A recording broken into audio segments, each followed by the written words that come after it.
All of you, please clap your hands and give respect for him.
सम्पूर्ण विद्यार्थी भाइ बहिनीहरूलाई शान्त राख्नको लागि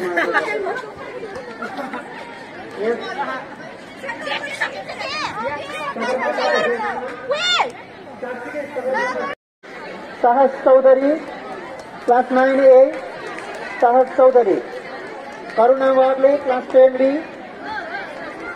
करुणा Wagle 10B, Dikshan Sunuwar class 10B, Dikshan Sunuwar 10B, Ankit Bhagat 10A, Ankit Bhagat, Kripesh Acharya 10A, Kripesh Acharya, Anushka Sapkota 10A,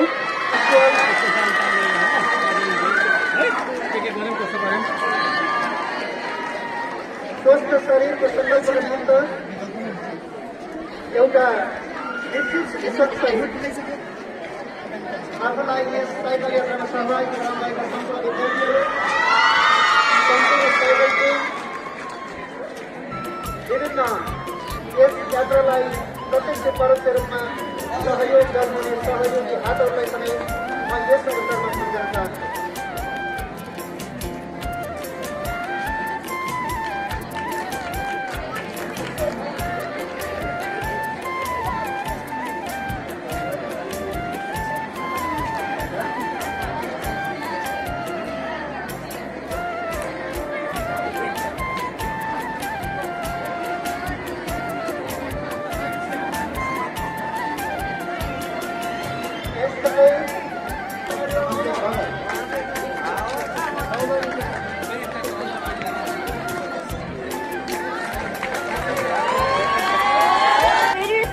Cycling journey.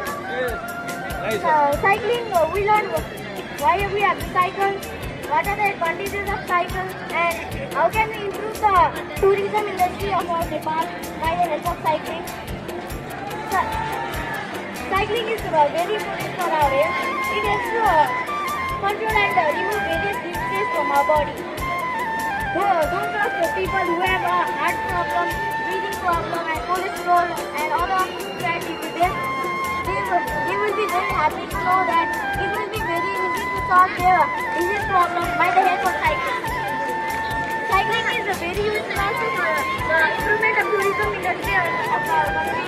Because we know that there are mountain cyclists in our country that we never mountain biking downhill trails.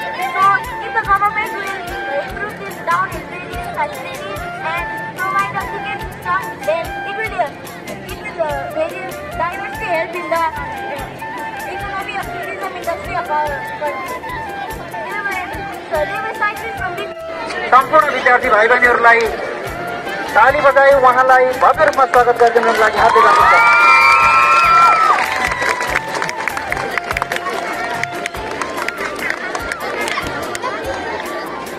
एउटी आमाको ममतासँगै मैले हेरेँ 2-4वटा इन्टरभ्यू उहाँ यहाँ आउने भनिसकेपछि त्यो कुरा मैले थाहा पाइसकेपछि एउटा आमाले दिएको चिनो 100 रुपैयाँको नोटबाट उहाँले गर्नुभएको साइकल यात्रा आज विश्वको 150वटा देशले पुष्कर शाहलाई नजिकबाट पाएको छ। साथै त्यो सडकमा सुत्न किन नपरोस्, सुन्तलाका बोक्राहरू खाएर आफ्ना जीवनहरू, आफ्ना रातहरू काट्न किन नपरोस्। एउटी आमाको ममता, एउटी आमाको आशीर्वाद सँगै बाँचेको पुष्कर शाह, आमाको आशीर्वाद सँगै सफलताका पाठहरू आफ्ना जीवनमा हरेक सफलताहरू बोल्न सफल भएको पुष्कर शाह। त्यहाँनिर साँच्चीकै विद्यार्थीहरूलाई सुन्दाखेरि रमाइलो लाग्ने कुराहरू उहाँको जीवनमा रहेछ। त्यहाँनिर चाहिँ 11 वर्ष अर्थात् 4015 दिन लगाएर उहाँले 150वटा देशका विभिन्न भूभाग, समाज र संस्कारलाई आफ्नै आँखाले निहाल्ने अवसर पाउनु भएको छ, बुझ्ने अवसर पाउनु भएको छ। यहाँनिर धेरै कुराहरू गरेको छ। 3वटा साइकल, 270वटा टायर, 195 ट्युब, 140 साइकल चेन, 26 जोडी पेडल, 14 हेलमेट, 53 जोडी पन्जा, 81 चस्मा, 114 जोडी साइक्लिङ कस्ट्युमको प्रयोग गर्दै पुष्कर शाहले नेपाल भित्र जन्मेको, नेपाली झुपडीमा जन्मेको सगरमाथाको काठसँगै चन्द्र सूर्याङ्कित झण्डालाई विश्वका कुना कुनामा पुर्याउन सफल यस नेपाली छोरोलाई फेरि पुनश्च एकचोटि हामी यस आँगनमा आज अहो भाग्यशाली महसुस गर्दै फेरि पुनश्च उहाँलाई स्वागत गर्न पाउँदा हामी हर्षविभोर छौँ। मलाई लाग्छ आज ताली बज्ने हातहरू फेरि कुनै न कुनै तबरबाट कुनै न कुनै ठाउँबाट केही पुष्कर शाहहरू हामी जन्माउन सक्नेछौँ। केही मान्छेहरूले केही विद्यार्थीहरूले यी चन्द्र र सूर्याङ्कित झण्डालाई विश्वका कुना कुनामा पुर्याउन सफल हुनेछन् भन्दै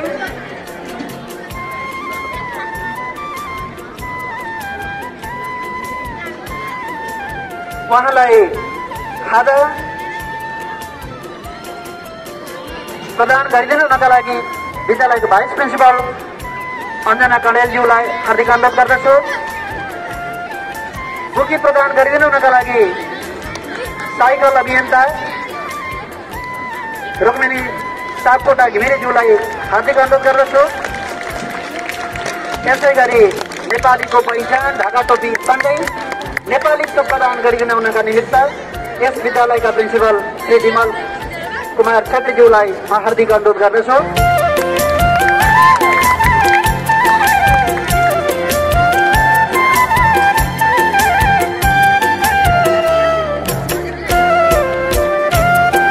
उहाँलाई यस मञ्चमा स्वागत गरिसकेपछि वास्तवमा जीवन के हो, साइकल के हो, परिचय के हो, देशभक्ति र राष्ट्रभक्ति के हो, आमा बुवाको आशीर्वाद के हो, सम्पूर्ण कुरामा चाहिँ आफ्ना विचारहरू राखिदिन हुनका निमित्त आजका यस विशेष समारोहका विशेष आकर्षण पुष्कर शाहज्यूलाई म यस माइक्रोफोन हस्तान्तरण गर्न चाहन्छु।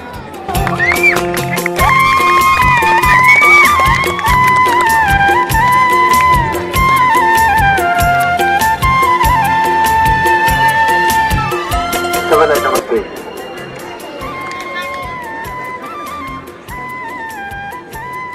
एकैछिन म बोल्छु है त। मेरो नाम जुन बहादुर हो। पूर्णेको रातमा जन्मिएको भएर मेरो मावलाको हजुरआमाले मेरो नाम जुन राखिदिनु भयो। पछि न्वारान गर्न आउने बाजे प्रसादले बहादुर थपिदिएर म जुन बहादुर भएँ। मेरो घर दोलखा हो र दोलखामा हामीले मेरो जमानामा 4 कक्षामा ABCD पढेको। 4 कक्षामा। तपाईँहरू अङ्ग्रेजीमै कुरा गर्न सक्नुहुन्छ र हामी 4 कक्षामा ABCD पढेको। अनि 4 कक्षामा पुगे पछाडि अङ्ग्रेजी पढाउने गुरु आउनुभयो, अङ्ग्रेजी सर इङ्ग्लिस टिचर आउनुभयो र मेरो नाम जुन बहादुरबाट अङ्ग्रेजीमा सारिदिनु भयो। मेरो नाम मुन भयो र बहादुर झिकिदिनु भयो। इङ्ग्लिस टिचरले बहादुर झिकिदिएर मेरो नाम मुन साहब मात्रै भयो। त्यो बेला हामी 5 कक्षामा संस्कृत अनिवार्य रूपमा पढ्थ्यौं। अनि 5 कक्षामा संस्कृत पढाउने गुरु आउनुभयो। मेरो घरै छेउमा स्कुल थियो र म थुच्चे दादा थिएँ त्यो बेलामा। यहाँ पनि हुन्छ नि, यहाँ यतातिर यही स्कुलमा यहाँ पढ्नुहुन्छ नि, दादा हुनुहुन्छ होला कोही कोही। अनि म चाहिँ कस्तो भने पढ्नमा एकदम अब्बल स्मार्ट होइन, फेल नहुने पास चाहिँ हुने। 32 ल्याउने जसरी नै। अनि यताउति फुर्ती फार्ती अब त्यो तालोको भकुण्डो हुन्थ्यो, त्यो मोजामा डल्लो पारेर मोजाको भकुण्डो बनाएर खेल्थ्यौँ हामी फुर्ती फार्ती। अनि संस्कृत पढाउने गुरुले यस्तो फुर्तिलो छ केटो, फेल पनि होइन, पढ्ने स्मार्ट छैन, यस्तो उज्यालो छ, कसरी यसको नाम जुन, कसरी यसको नाम मुन भयो भनेर, यो त यसको नाम त घाम हुनुपर्छ, यसको नाम त सूर्य हुनुपर्छ भनेर संस्कृत पढाउने गुरुले मेरो नाम पुष्कर राखिदिनु भयो। पुष्करको अर्थ सूर्य हो। त्यस पछाडि अहिलेसम्म मेरो नाम फेर्ने हिम्मत कसैले गरेको छैन। तर एसएलसी पास गरेर कलेज आइसके पछाडि चाहिँ कलेजमा एकजना सुन्दरीसँग माया प्रेम भएको थियो।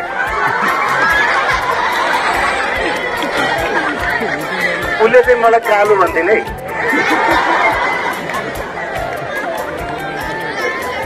म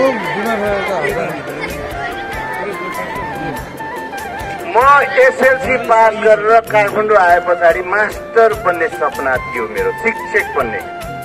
किनभने मेरो सर्टिफिकेटले त्यो पढ्छ नि हजुरहरू होटल म्यानेजमेन्ट साइन्स पढ इन्जिनियर डक्टर के त्यस्तो पढ्नै नदिने के मेरो सर्टिफिकेटले। मेरो सर्टिफिकेट चाहिँ Guinness book of the world रेकर्डमा राख्यो भने पनि रेकर्ड हुने के 7 विषय 32।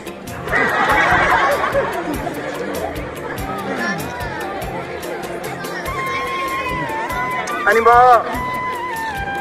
पढेर आइएड गरौँला, बिएड गरौँला अथवा एमएड गरौँला अनि गाउँ फर्केर शिक्षक बन्छु भन्ने सपनाले काठमाडौँमा पसे पछाडि मैले 5-7 वर्ष काठमाडौँमा बिताएँ। मैले ग्रेजुएट गरेँ एजुकेसनमा, शिक्षामा ग्रेजुएट गरेँ। काठमाडौँमा पसिसके पछाडि 5-7 वर्षमा मैले अझ संसार पढ्नुपर्छ, संसार हेर्नुपर्छ, संसार अध्ययन गर्नुपर्छ भन्ने सपना हुने र मास्टर बन्ने सपनालाई मैले अन्त्य गरेँ र संसार पढ्छु, संसार हेर्छु भन्ने सपनाको बिउ रोपेँ।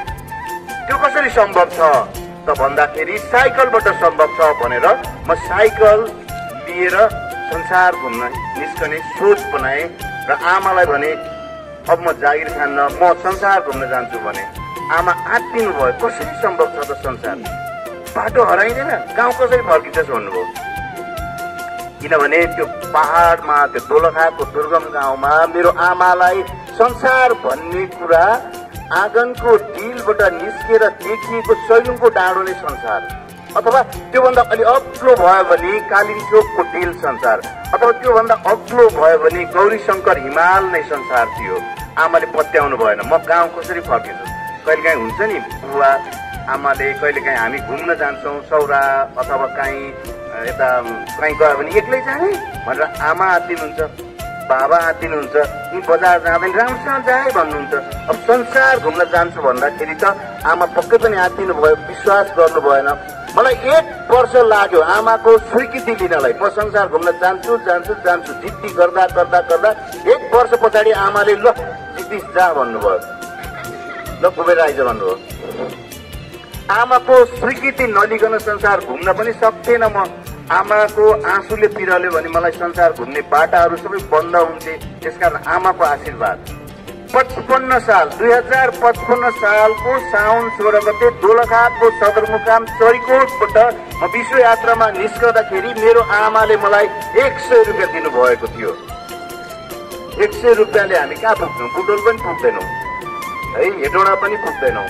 त्यो बेलामा 100 रुपियाँले मलाई 4 साग खाना पुग्थ्यो होला। 25 रुपियाँ साग खाना पाइन्थ्यो त्यति बेला। हाफ प्लेट भन्ने चलन नि हुन्थ्यो, 15 रुपियाँमा हाफ प्लेट पनि खान पाइयो। 1 प्लेट मोमो भनौँ न अहिले होइन, अचेल सजिलो खाजा हाम्रो। मसँग सपना थियो, म संसार घुम्न जान्छु, संसार पढेर आउँछु भन्ने सपना थियो। मसँग साइकल थियो, मसँग मेरो आमाको माया आशीर्वाद थियो। त्यही आमाको आशीर्वाद, त्यही आमाको मायाले मैले 11 वर्ष 55 सालदेखि 2066 सालसम्म 11 वर्षमा संसारका सबै महादेशको 150 देश घुमे। संसारको 7 महादेशमा आफ्नै पैतालाले त्यहाँका माटोहरू छोराए, 7 समुद्रका पानीले नुहाए, पानी पिएर आए। संसारका 7 आश्चर्य, 7 आश्चर्य भन्छौँ नि, 7 आश्चर्यलाई आफ्नै हातले स्पर्श गरेर आए। र 67 सालमा नेपाल फर्के पछाडि मैले विश्वको सर्वोच्च शिखर सगरमाथामा टेकेर संसारभरिका झण्डा फहराए र एउटा विश्व कीर्तिमान कायम गरे।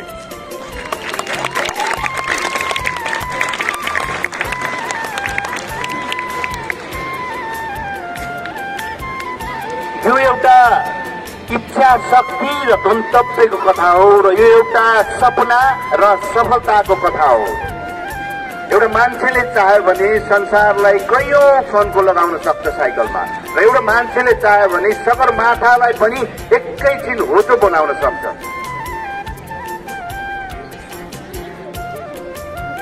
हामीभित्र अंकुर भएको सपनालाई भेटाउने हो भने हामीले आफूभित्रको आत्मविश्वास बललाई यो सपना चुम्छु भनेर अगाडि बढ्नै पर्छ। जीवन माटो हो, कल्पना गर्नुहोस् त्यो माटोमा त्यहाँनिर कागती रोप्नुहोस् र त्यहाँको 1 मिटर उता सुन्तला रोप्नुहोस्, कागती अमिलो फल्छ र सुन्तला गुलियो फल्छ। तर त्यहाँभित्र माटो खोर्सियो भने त्यो स्वाद, त्यो अमिलो, त्यो गुलियो कहाँबाट आउँछ त? त्यसकारण जीवनमा हामीले जे चाह्यौं त्यही फलाउन सकिन्छ। त्यही माटोमा विषालु च्याउ पनि उम्रिन्छ र त्यो विषालु च्याउले हाम्रो जीवन पनि अन्त्य गरिदिन सक्छ। जीवन माटो हो। जीवन सरल रेखा होइन, फेरि जीवन एउटा वक्र रेखा हो। अन्डा हेर्नुहोस् त, अन्डा कल्पना गर्नुहोस्, त्यो अन्डालाई फुटाएर पकायौँ भने अम्लेट बन्छ। तर त्यही अन्डा भित्रैबाट एउटा चल्ला निस्किन्छ, भित्रबाट फुट्यो भने एउटा जीवन बन्छ र बाहिरबाट कसैले फुटाइदियो भने सिद्धिन्छ त्यो जीवन। त्यसकारण हामी भित्रैबाट म सक्छु र सक्छु भन्ने एउटा सपना देख्यो भने जीवन बन्छ। मसँग 11 वर्ष 4015 दिन 2,21,000 किलोमिटर संसारमा 5.5 टनको लगाएका अनेकन कथाहरू छन्। मसँग उत्तर अमेरिकाको रकी माउन्टेनमा -5 डिग्री तापक्रममा दौडिँदाखेरि पनि ब्रेक लगाउन नसक्ने चिसो धिराउने तापक्रममा दौडेका छेनदेखि लिएर सहारा मरुभूमिमा 50 डिग्री तापक्रममा पसिना निस्कदै बाफ हुने छेनहरू छन्। सहारा मरुभूमिदेखि पश्चिम सहारा मरुभूमिदेखि पूर्वी सारङ्गेटी र मासाई माराका फाँटहरूमा दौडिएका छेनहरू छन्। मसँग कहिलेकाहीँ जङ्गलमा खान नपाएर सुन्तलाका बोक्राहरू खाएर टन्न लगाएका खाकहरू छन् र मसँग कहिलेकाहीँ पिज्जा